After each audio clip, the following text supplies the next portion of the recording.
Welcome to Authentic Living with Roxanne, a place where we have conscious conversations about things that really matter in our lives.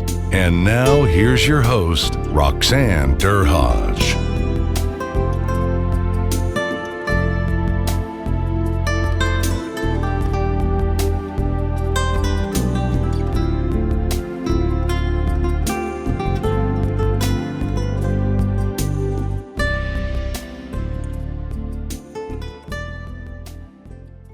Hi, everyone. It's Roxanne Derhodge. Thanks for tuning in again this week. Today, I have a special colleague that I met through a friend in Cayman Islands, and it's a funny thing about connections. So, hi, Treena. So glad you could be here with us today. Oh, I'm excited to be here. And Kim, if you're listening, this is happening because of you. Yeah. Treena is in a field that I think most of us would find very intriguing. I'll just read a little bit about her bio and we'll jump right in because we're going to have such a fantastic conversation. Treena Reilkoff is a conflict management and resiliency specialist, international author, and the founder of TLR Solutions4Conflict Inc. As a trauma informed mediator, psychological health and safety advisor, workplace fairness and restoration analyst, and the resiliency trainer and facilitator. Her passion is to support leaders, organizations, and businesses to become the architects of their conflict-resilient workplace. Wow, that's a lot in there, Treena. So, why it's fascinating that the topic of resilience, I think that's becoming. I'm going to use the word buzzword because we hear it a lot, Treena, and I think I want you to start off by kind of sharing with us what an average definition of resilience is and what it's not. Okay. So the one that's very popular is resiliency is the idea to bounce back after adversity. How I like to frame it is resiliency is the ability to bounce back after conflict, adversity, or a traumatic experience, individual, personal, or professional. But then from that experience of that event or incident, you have now gained skills, knowledge, and experience that has made you stronger for that next conflict, adversity, or incident. So what resiliency is not, it's not just eating well, sleeping well, and having a community. It's actually identifying skill sets and traits that you know you have because you've experienced and used them in different environmental contexts, and they're in your back pocket that you pull out the next time you need it. I like that because often you hear that basic definition, it's how long you're going to stay, when something happens, how long you're going to stay down and get back up, right? It's like the bounce back effect. But what I hear that I like about it is, who has not been through something. I mean, we've all have lived and breathed means we've been through things either personally, professionally, and oftentimes both, based on the extent or length of our career. So it's really kind of understanding in those moments when things aren't so good, what did I apply? What didn't work? What did I learn for the first time? And maybe how do I iterate that each and every time, should something come along again? Mm-hmm. And its resiliency is not just personal, it's personal, professional, operational, and organizational. So it's learning risk management within yourself and within your environmental contexts. And it's transferable, transformational. Let's talk about this, operational and organizational, right? So, I think that the average person isn't going to think about that within the family, right? We're not. But I think within organizations, my tenure as a psychotherapist, I was a first responder, and oftentimes organizations back in my time, I'm going to date my time, was a nice to have, right? Yeah. It's kind of within, generally the norm for people that don't know about it is within 24 hours of a traumatic event occurring in the workplace, You get in, you educate, you have a team come in, they educate on the biological, psychological, and emotional impact on employees. Yeah. And just to kind of have people recognize what's normal. And then within 72 hours, generally you'd get a debriefing, which is kind of really getting into the impact of what the trauma is with the individuals. When I worked in corporate, companies were coming along with that, Treena. What is it like now? Like, I mean, I know you and I chatted a little bit about an event that your daughter had recently gone through. Mm-hmm. What are you finding the pulse being when something traumatic is happening and people's kind of responses organizationally to it? Right. Well, it's twofold, because we know with businesses, organization, it comes down to time, money, reputation, and retention. And unless there is not metrics available to show what the impact of a potential or a traumatic event or incident occurred, it's hard to create a baseline and where to go from there. And you don't understand or realize the potential cost, time, money, liability, healthcare, disability, that might result of being reactive, not proactive. So when we look in the workplaces right now, and we think of our experiences with COVID and new legislation, like a lot of businesses aren't aware within provincially and federally that under occupational health and safety labor code law now, every business needs to have a workplace assessment and have policy and procedure in place for workplace violence and harassment, right? Because it's so new. And if we look at the impact of COVID and historically of events that have occurred, I guess, new information worldwide. And I kind of think COVID helped facilitate it. So Canada has the Canadian National Standards of creating psychological health and safety. And then the Geneva Convention actually adopted some of those. Last year, I believe in 2022, the ISO standards, it became what is, psychological health and safety in the workplace violence. And then Australia has taken the lead over Canada because they've implemented it into their government, into all work. And then the US just established the workplace mental health framework. So when we look at all these new initiatives of framework, you can get the policy procedure, but what does it look like, feel like for people in the workplace? So an example, like using my daughter, she experienced in her work being a part of a robbery and having first responder experience and clinical experience in the background.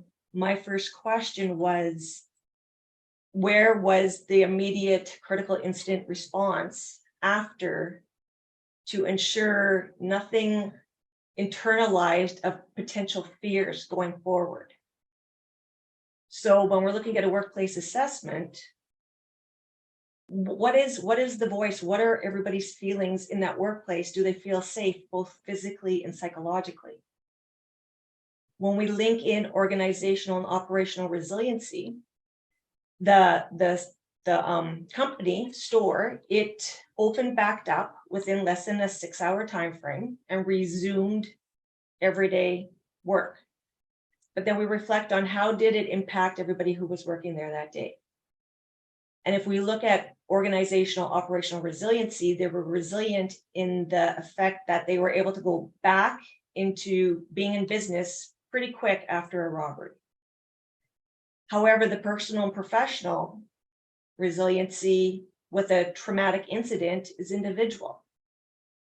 My daughter, being a very resilient young lady, has experienced certain events, and we used to live in higher risk cities out west in Canada where you had to be aware and alert to your surroundings and how to respond to people and events. So when we're looking at her recovery after this incident, she was able to identify, yep, I'm having a traumatic experience, the fear, the anxiety. She couldn't stay working. She thought she could, but then when she knew I didn't feel safe at the moment because she was processing everything, she called and said, I'm coming home. Hmm. And then when we talked about the resiliency of going back to work, because some people would not feel safe to go back to work, she was able to process, I'm safe physically because, and she listed off what is safe within where she works in her workplace. She was safe because of the safe relationship and psychological protection she had with her manager to be able to have transparent and open conversations about the experience. They did a debriefing. And then she was also able to process what she saw as her resiliency of going back to where, and this is where I'm talking the back pocket of skill sets, when she was threatened at a younger age in Saskatchewan, right? And there was a threat of serious harm, and she was at a young age. And how did we process the feelings, the emotions, and then confirm she was safe? And what did that look like and feel like? So when we look at her experience, we look at our organizational, operational resiliency. What does that look like now with COVID? We've re-entered the workplace, but COVID and the effects of COVID are still present for many people. So having that organizational, operational resiliency comes in with risk mitigating mental health, psychological safety.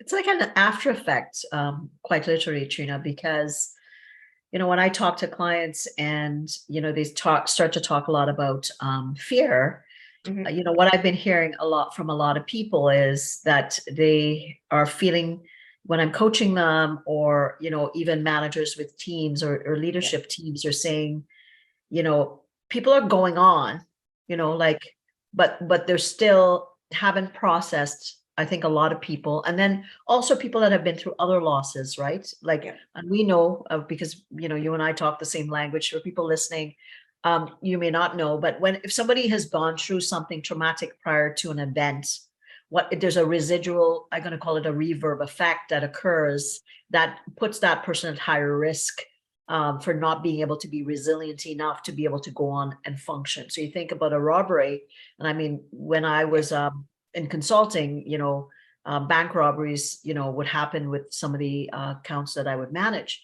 And those tellers, quite literally, at that time, and I'm talking 25 years ago, to date myself, at that time, the banks didn't think it through as much. They offered a bit of support, but that translated out into the metrics that happened after the fact. And I think it's really important that we talk about that, because we think that, oh yeah, well, you know, we can deal with that, but we know that biologically, psychologically, and emotionally, we can only, I would say, rent space for a limited period of time. And before it kind of shows its cracks. And that's what I often say, right? So let's talk a little bit about that, because I think that's important for, let's say, the average leadership team that's listening in, and they're saying, well, what does that kind of mean? Like, you know, you're talking about assessments, and you talk about numbers, and, you know, what does that mean? And how does, let's say I'm in an industry and we put a little bit of a Band-Aid off it, and we send people off and say, well, I think they're fine. Trina's fine. I chatted with her. She says she's okay. What kinds of things can you find out about that event? Let's start at the beginning, and then let's kind of look at mitigating the risks as you go, and what kind of metrics leadership teams or leaders should be thinking about as they consider what kind of things they should implement. Okay, well, I'll start with kind of an analogy, because then it helps put it in perspective that everybody can understand and relate to. So say it's wintertime and there's ice in front of the main entrance of the business. The ice is the hazard. The risk for clients, stakeholders, employees coming in is a risk to fall and have an injury of a bruise. And that's the, you know, minimal risk. But then the 100% risk is, depending on how an individual fell, could result in death. So you've identified the hazard as ice, you've assessed the risks, which could be 0, no injury, to 100% a serious injury and death. And then how do you mitigate that risk? You put, you know, salt on it or sand on it. There's signs, like you go down Toronto when it's springtime and you see the signs saying there might be falling ice, right? They're mitigating the risk of an injury on a sidewalk to the public. So now you put that in the context of a workplace organization. And say there was a car accident and somebody got seriously injured in the car accident while working. So they are now off. And there's been an upscale in sales or business, but now they're short-staffed. Most, and common practice was reactive responses to how do we mitigate short-staffed, not getting out the products, or meeting the deadlines of whatever is the business. So how would we mitigate that? Well, now under Occupational Health and Safety Labor Code and looking at workplace violence and harassment, workload is now considered a hazard, a workplace hazard. Unmitigated workload in a business or organization can contribute to risk of employees experiencing mental health and or physical health impact, negative impact, illness, which then means stress leave, disability, potential retention, right? Issues with retention and our reputation. Because now after the experience of COVID, more younger generations, even my kids, right? They're saying they're looking for workplaces, careers, organizations, businesses that create that psychological health and safe workplace. So when we're looking at time, money, retention, reputation, and the resiliency of organization operational, what have some businesses done to make it feel both physically safe and psychologically safe returning to work after COVID? Or have they basically just said back to work and there's no open, transparent discussion? So what do people then do reactively? They take sick leave, stress leave, put in harassment complaints. The bullying goes up because wellness is just not eat well, sleep well, have a community, do some fun, potlucks. Wellness is just one component, where mental health is another component and psychological safety is another component. I'm gonna play devil's advocate here to the employer listening, and they're gonna say, you know what, Treena? We've lost massive share. We've managed through things. We gotta wake up and start to get back to work. Yeah. So I hear what you're saying, and I completely agree with what you're saying. But on the other end, I think with employers that I'm speaking to, they're like, when you open up this divide, what if you can't close it up again? And I think that's where humans, and just when we look back in how we've all it's human nature. Conflict avoidance is easy. Conflict curiosity is kind of anxiety provoking because it's the unknown. So if we take it into the context of becoming conflict and trauma resilient, the idea of this new baseline, the Occupational Health and Safety Code, Labor Code with the workplace assessment. And if you put it in the context of COVID, where how we used to live with COVID, it's like a death. We have to grieve it. Now is the time in life where we get to create a new leadership legacy. What is it going to look like to create and improve that intergenerational conflict resiliency in business and personal and professional? So for a business organization, compliance, because it's going to cost you a lot of money if you don't comply and you're not even aware of the new labor code law. What's that cost? But if you enter it into, you're creating a baseline, being the architect, right? You're the business, you're going to build a new skyscraper. You need a solid foundation. Without that solid foundation, the skyscraper is not going to stand, right? A hurricane, a windstorm, snowstorm, it's going to collapse. So by engaging in curiosity, conflict curiosity, the workplace assessment allows specific metrics based on the Canadian national standards of psychological health and safety of what is the culture, what is the feeling, what is the voice of the people from the very front line all the way to the CEO. And what is so enabling and engaging is that the survey is confidential. All the metrics are stored within Canadian Occupational Health and Safety, the department, right? Nobody can access. So it's voluntary, confidential, but an organization actually gets the metrics of, say 100 people did the workplace assessment. 50% are feeling discriminated. Out of the 50, 20 are being discriminated based on a trauma experience related to COVID. So it'll break it down specifically and identify the gaps, the pain points, the unresolved historical conflict. But then it will also identify what are the resilient strengths of the organization and operation, and what's the easiest, cost-effective way to make improvements in a business that have sometimes no cost is listening to what the employees want and need. So I recently did a workplace assessment, and what was interesting was through the assessment, and it was not just the survey, but then there was individual confidential focus groups and interviews, was coming back to work, and it was a very high risk environment, that what employees really needed was upper management, the CEO, the leaders, to just come out of their office and do check-ins, not do your regular routine of where you have to go do the walkthrough of different areas and check in, but they wanted that authentic connection of just come out and just check in and see how we're doing. Something that basic.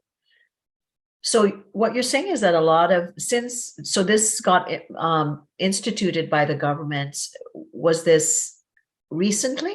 How recently with the standards, with the psychological? Yeah, with the so psychological, the psychological health and safety national standards have been with Canada for 10 years. It was this year was their 10-year anniversary. Okay. But it's only recent because of mental health in the workplace and well-being that it's becoming recognized that there are psychosocial hazards, not just physical hazards, but psychosocial hazards. Right. And like you're saying, if you're thinking, well, I think the solution is enough. And then you do what you think you need to do. And if you don't get a baseline from an assessment, let's say with this robbery, and what amazing information they would get, right? Because then this is an international company that has locations across Canada.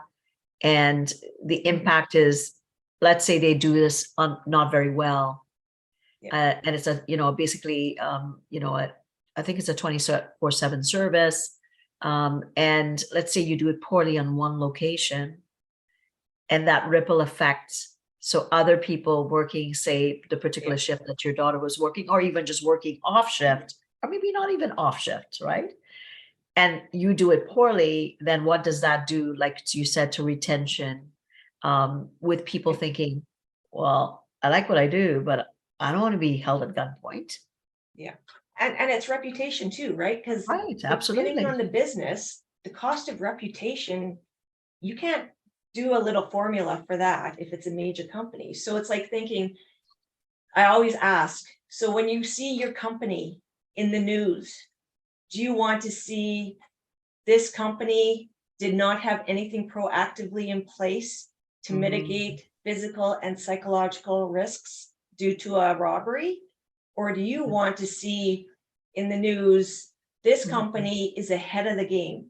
They are taking the lead in creating psychological health and safety in the workplace and ensuring their staff, employees, clients are safe, feel welcome, and we look after our staff and our clients. Right? Absolutely. So it's that reputation that would just be a backdrop to that company versus all of a sudden, you're realizing and now we are our own media, right? You have interaction, somebody puts something on social and it doesn't get addressed. That's like, wildfire that reputation, like you said, then you're like calling in people to mitigate the reputation that now it's kind of come out of the gate and now you got to pull it back, right? So and you do a cost comparison of, the cost to bring somebody in to mitigate the reputation now that's been tarnished, or somebody also through that event put in a workplace violence complaint that now has to be investigated. So the cost of the investigation and what are the potential outcomes of it versus being proactive. And should an event come, you've already recognized what are the psychosocial hazards, what are the risks, what is missing, what is working, and how to strengthen that. And then should an investigation come or a lawsuit, you already have the liability covered, saying we've done this implemented. Yes, the event happened. This is the action we took because we were aware of proactive measures we needed to mitigate the psychosocial risk.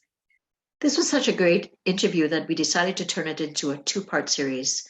Be sure to tune in next week for part 2 so you don't miss out on the amazing content. Thank you for tuning in again. Before I sign off, I want you to consider, what is it disrupting your bottom line? Just a reminder that my book, Return on Relationships, will be available on June 10th on Amazon, and it's available today on my website at roxannedurhodge.com/book. For more tools, insights, and anecdotes about your leadership story, consider pre-ordering. You'll find the link in the show notes.